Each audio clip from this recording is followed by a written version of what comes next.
This video is presenting how to connect the Gravograph mechanical machines to the ABC software. We plug the USB cable of the machine to the PC. If the machine is on, Windows is automatically installing the corresponding spooler. It is called GTSmartStream. To give the spooler full access to everyone, click on Start, Parameters, Devices, Printers and Scanners. Find the GTSmartStream and click on it. Select Manage, Printer Properties and Security. Click Manage the printer and Manage documents for everyone.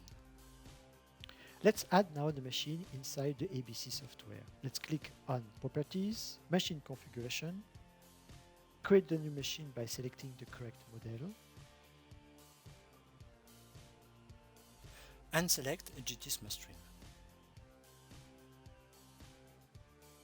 Validate your window. Let's check that now the connection is working inside the CIS screen.